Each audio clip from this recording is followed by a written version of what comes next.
Welcome, Bevan. Welcome. Thanks, Lee. Yeah, can we see how many people are joining here? This platform is quite interesting. I'm trying to get a handle on it. I'm also trying to get a handle on it. It is our first time. So the answer to the question is I'm hoping that it is going to come in on the right-hand side, and we are going to see two people coming in. I can see two people that have joined so far. So yeah, it's just on the minute, and hopefully that number is going to go up. But either way, what I suggest is we can post this afterwards to LinkedIn. So that would be cool. So yeah, so just to get started, let's do intros. Starting with yourself, Bevan. Maybe just give me a bit of history and background, and then I'll do the same. Okay, brilliant. Yeah, my name is Bevan Lane. You can see only half my name here. I should have put the whole name in there. I'll do that. It's a privacy thing. I think that's why I did that. Must be. I've been working in InfoSec now for 20 something years. It's probably closer to 25 now than 20. And doing a lot of security and privacy things for the last 25 years. I remember doing some training on Poppy back in like 2009, 2008 to give you an idea. So a lot of that sort of stuff. I'm a director of a InfoSec consultancy company, which is now got an office in South Africa and the UK called InfoSec Advisory. And I literally travel around the world doing security consultancy and training. And presently I'm in Croatia, not actually working, trying to take a break, which is why I'm looking a bit more relaxed. I was trying to get a quick red and white football shirt to get going, but I couldn't find it in time. But I'll do it for the next call. Hopefully that's enough to get going. There we go. Yeah, Bevan, our international traveling man, right? Or international man of mystery. And for those that are from an international perspective outside of South Africa, would be Poppy is essentially the South African GDPR equivalent. But yeah, so just a quick introduction from my side. Like Bevan, I've been kicking around in information security and cybersecurity and risk and compliance and governance for the better part of 25 years or so, about there.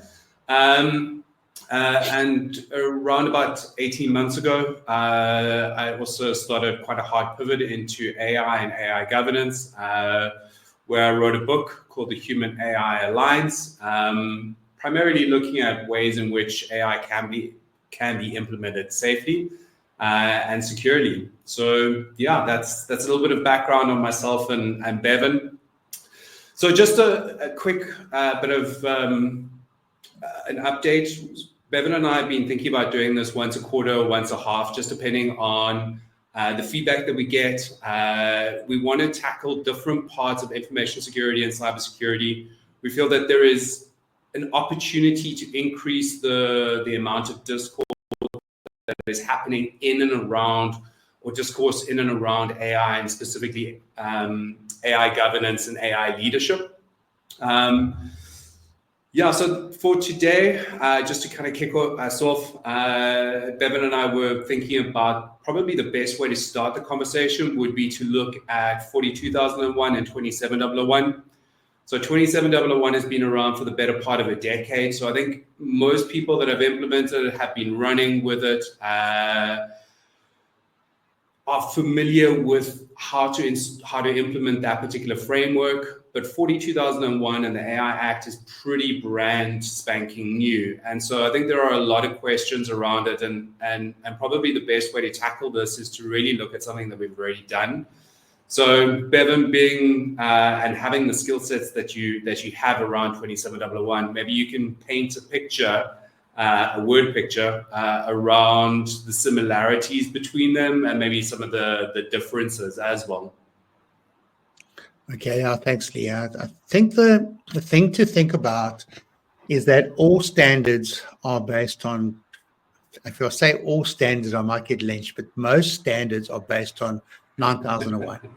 And 9001 is about quality. So when they derived 27001, they took 9001 and literally merged it with security controls from BSI standards, from the BSI 7799.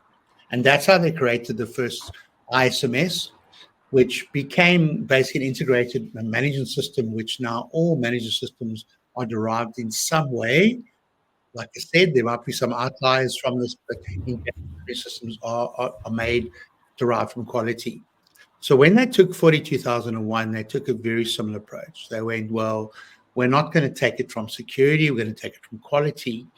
And 42001 is literally a cut and paste where the word quality, they've now just said AR. Quality, AR. And I think you'll find there's 25 cut and paste. Now, there's more to it, luckily, but the managed system part of it is literally a cut and paste where they've taken the word quality and replaced with AR. And the reason I'm telling you this, because actually it means it's really good in a certain way, but everything we do, I'm trying to get the message across to people that actually, if you focus on quality, there's far less effort in doing management systems, because all managed systems are supposed to be about quality. And in general, with the 27001, we copied it, we placed the word quality with security, and then we brought in a lot of controls. And when a lot of controls, it's gone down in numbers now, so it's less numbers, but 100 odd controls, 140, 100, whatever it controls, that's what we did for it. But for AR, they've got controls too. And that's what we talk about now as podcast when you get into more detail. But those controls are far less and far more focused. So they've put a real strong quality control thing on it. And then they brought in a set of new controls where the new controls is really the value to the standard for me. Yeah, I think when we talk about the quality elements around it, I actually think that there is a lot of value in that because, principally the 42001 is about implementing AI in a responsible manner, right? So if you've got a quality management system that supports responsible use of AI, you're ultimately going to get not ultimately, but the idea is that you will get an outcome of responsible, ethical AI systems that actually do what you're expecting them to do.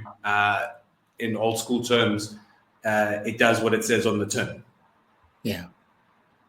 Yeah, I mean, I agree with you. So let's get into the controls. We just forget about quality, don't we? We forget that quality is actually the basis, the fundamentals of everything. So if you take that approach, you don't have to do that much more to create an ISMS, a privacy PIMS, or an AI management system, because you've already got the fundamentals there.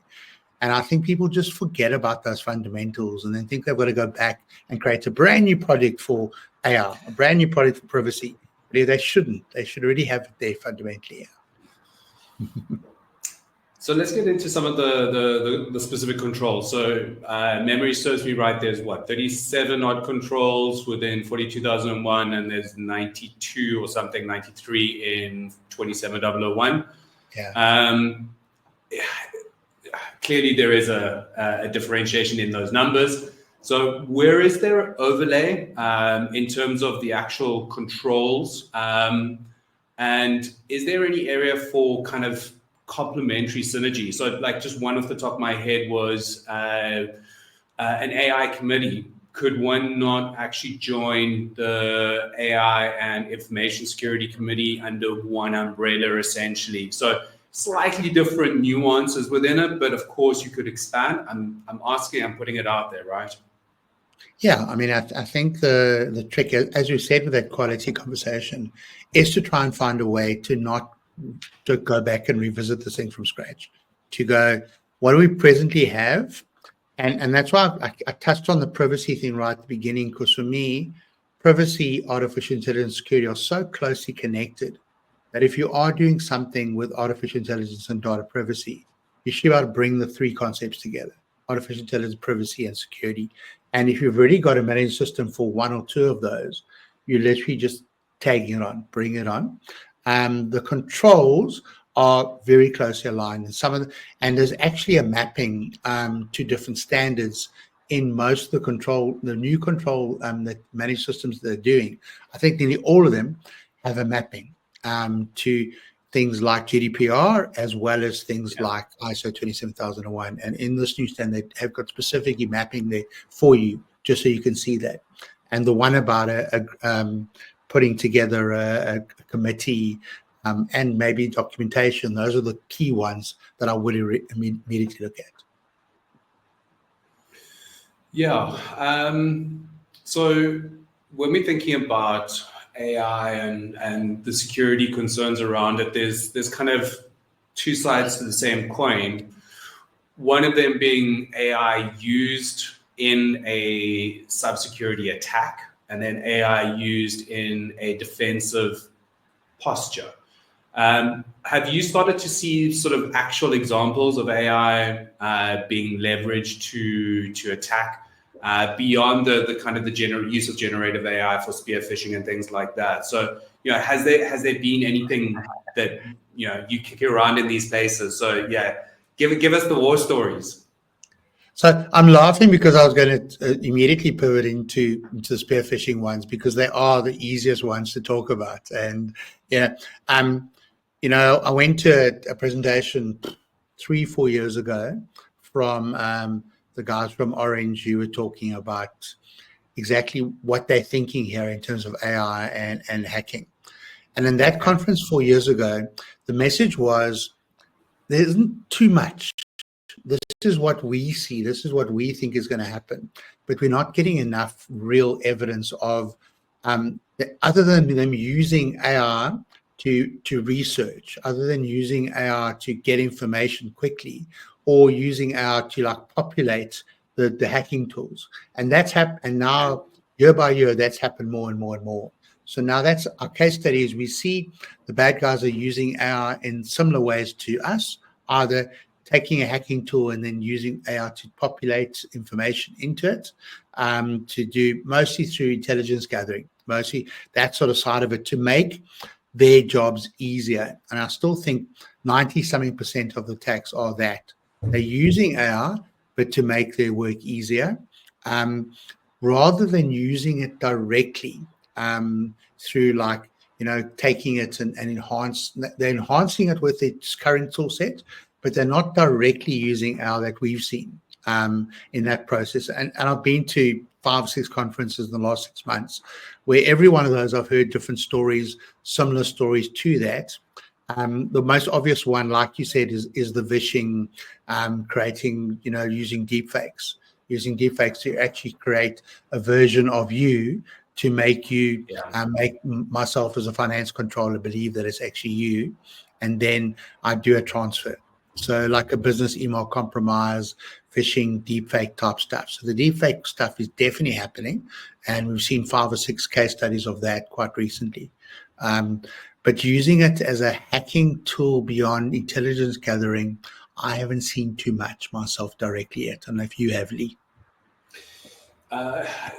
It was one of the questions that was kind of bobbing around between us before the call, and so I actually did a little bit of research around it, and the only one that I came across was Google in 2023, where they had probably their largest DDoS attack, and that was using AI-enabled tools. So, and DDoS is a very old school attack method or vector, and for the most part, it actually kind of went away. So the fact that AI has brought it back is quite interesting. So, but again, it from the research that I did, it was AWS, if I recall correctly, it was AWS and Google that got hit with the same kind of DDoS attacks. But yeah, I'm quite keen to see what comes out in the next couple of years beyond the spear phishing. Look, the spear phishing is particularly interesting, especially using the deep fakes and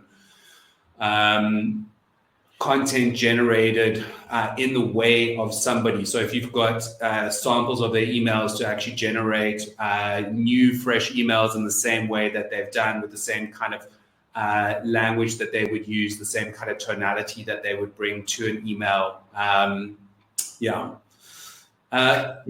So Lee, the one thing just to add to that is interesting comment that I liked from that talk we had 4 years ago, where the guys actually tried to use AI and advanced things to actually create an attack. And they came up with a couple of scenarios on how they could do it, and they created their own scenario to do it. Straight after that, they said, you know what, I don't think that most hackers need to really use these types of technologies these cleverer ways of doing it, because actually in most cases they're going down the bottom where it's far easier pickings, because they don't actually have to advance it too much, because the defenders are making it too easy for them. So there isn't really an incitement to actually do it, which is an interesting scenario when the guy said it 4 years ago. I think it's improved in the last 4 years, but still largely they're using it the same way as we're using it to create presentations, to create content, to discuss with people and to do research. They're doing it in that way because that makes it quicker and automation. But they don't necessarily have to use artificial intelligence at a more advanced level to achieve what they need to do yet. But I do think that as we get better at it, they're going to get better at it. And that's generally where we see these sort of things happening. So, maybe if we stay terrible, they won't attack us. Well, of course, that's never. There you go. Let's not improve. That whole self-improvement thing is it's a myth. Don't do it, guys. Don't live by it. Yeah. So kind of moving into the EU AI Act. So that came into, was passed on the 1st of August, if memory serves me right. And the first part of that legislation will come into effect from, I think it's the 1st of February, if again, memory serves me right. Yeah, I think so as well. Yeah, and interestingly enough, DORA also comes into being in terms of enforcement from the 1st from January, actually, of 2025. So you've got DORA and you've got the EU Act literally coming in one after the other. So maybe we can come to DORA in a minute. But the thing that I wanted to kind of explore with you was into the risk ratings that have been put forward in the AI Act. So the different categories of that. Do you agree with them? I mean, we're not going to necessarily change them. So, but at least let's, I think it's important to have an opinion about it, because we also need to, when we're assessing or helping customers assess various applications, we're going to have to sit there and think about the outcomes of these applications. So, like you think about the deep fake as an example, the deep fake in an outcome for entertainment would be potentially considered kind of low risk, but if it's there for political or basically political use to change people's mind, it could be seen as exceptionally high or unacceptable risk. So maybe just let's maybe just paint a picture of the different risk levels, and then kind of look at the nuance of those ratings and how they could impact the way that we assess customers. Yeah, I do think there are interesting. I don't have two screens right now. That's why I'm actually just wanted to just pivot quickly to something as we're talking, just to make sure I'm not getting anything wrong here. But yeah, the key thing for me is that you're right. We're not going to change them. And what the EU is trying to do is they're trying to say there's certain things you're just not allowed to do. And I like that partially because it makes, here's key things. If you do this, it's like not storing card numbers in PCI, doing other things to say, no matter what, you can't do the following. The key thing, though, is that those 4 areas contain a clear set. Don't do this in the highest risk levels. And then they've got other things where it's saying high, medium, and lows. And I think there's going to be quite a lot of sort of explaining to people and getting them to understand exactly what that is so that they don't make mistakes. I do, in general, agree with them. I do find that they're actually do make sense. But I think that people are going to get confused. People are going to make mistakes. And they're going to actually not necessarily put things into the right categories, as we see quite a lot of the time when we do these things. So that's where the problems come in. So, the unacceptable risks, social scoring systems, manipulative AI, that word manipulative for me is key. I'll ask you what your opinion on those two are now before we go into the highs. But the social scoring systems and manipulative AI, straight away, okay, it's manipulating you. And then people are going to have to try and work out what that means, understand that more clearer to know whether or not they're actually doing that or not. in terms of what they're using AI for. But the concepts behind those two, I think, are quite obvious, that for me do make a lot of sense. What do you think, Lee? Yeah, so I mean, we're getting into a little bit of an area called theory of mind. So in the way that I like to think about AI, there's kind of four pillars. So you've got reactive AI, which is the expert systems, limited memory, theory of mind, and self-aware, right? So although the AI in itself is not necessarily aware of you, the actual system in itself is aware that it isn't generating something potentially, and if it is determining your behavior or the way that you're typing, the language that you're using, technically you are categorizing it. So there is not necessarily a true awareness of the other individual, but it is still kind of pseudo theory of mind. So at any point at that stage, you're technically starting to influence someone, right? And the way that you then respond. So if somebody comes at you from a kind of an aggressive perspective, you would typically respond either aggressively, or you would respond in a way in which to kind of de-escalate the situation, right? So either escalate to de-escalate, or de-escalate to de-escalate. And so when you put an AI system into that process, you're now asking the AI to categorize, confirm intent and sentiment, and then respond accordingly, right? So technically what you're doing is you're not manipulating in a bad way, but you are starting to change their behavior, at least within the context of that interaction, by the way in which you're communicating.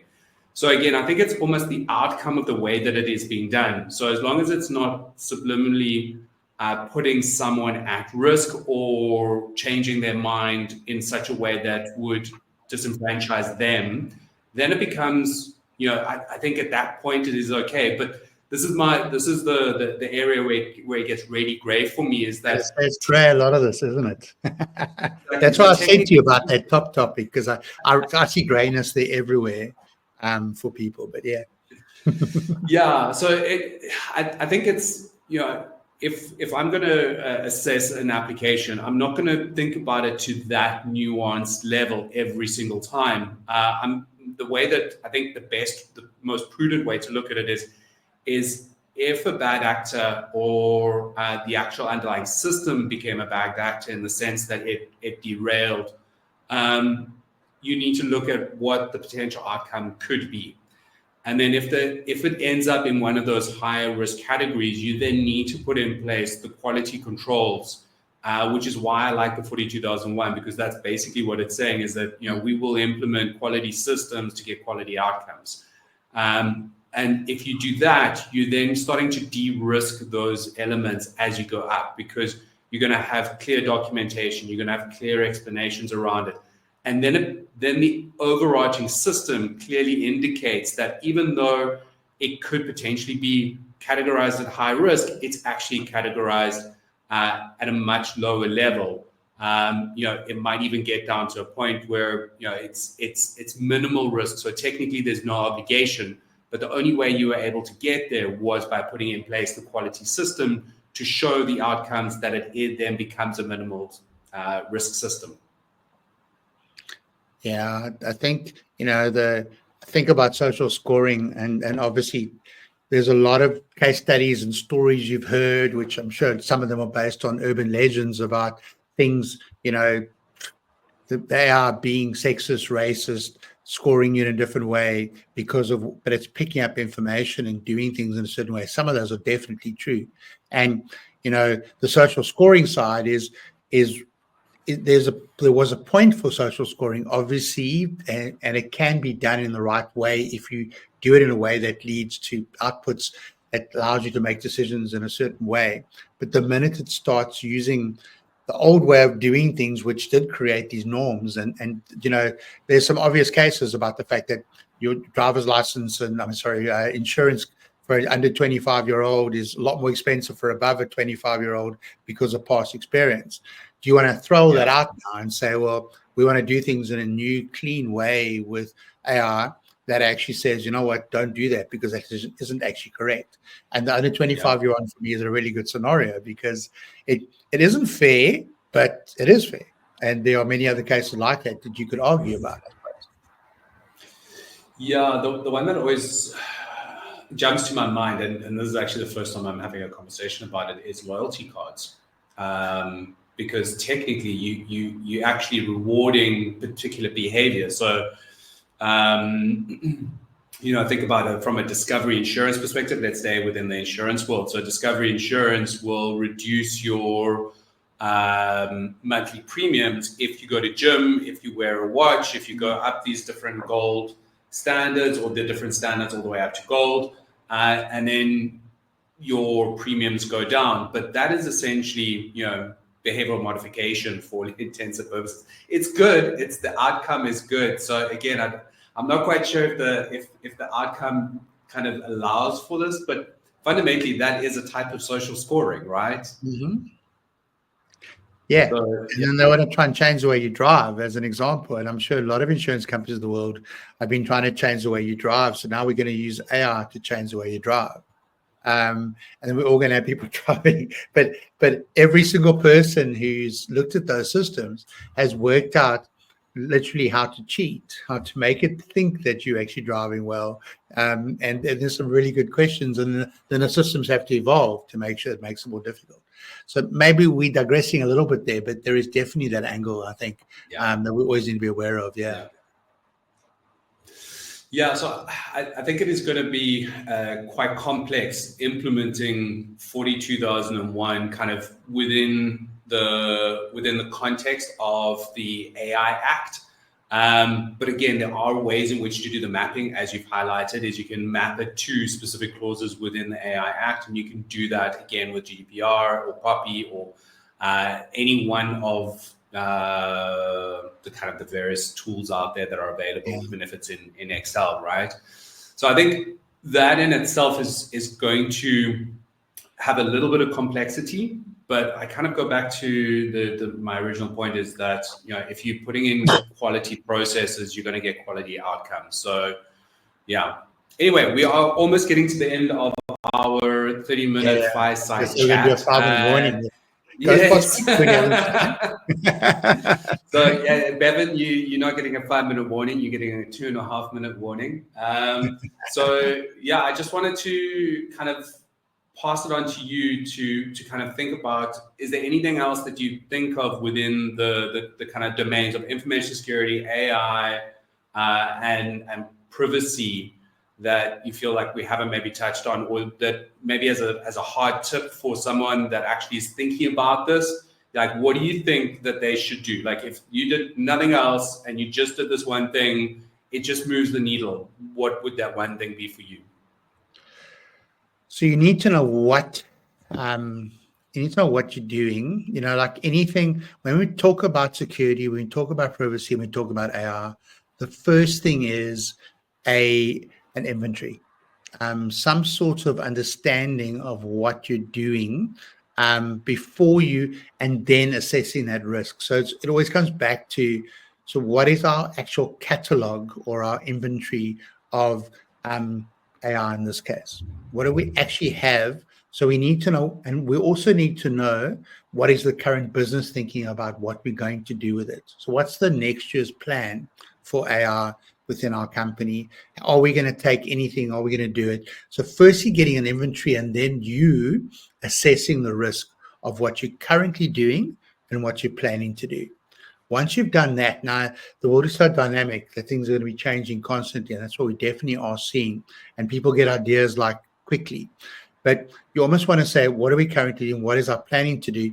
And then set rules around that, and start to understand what can we do, what can't we do, before people run off and start doing this without you.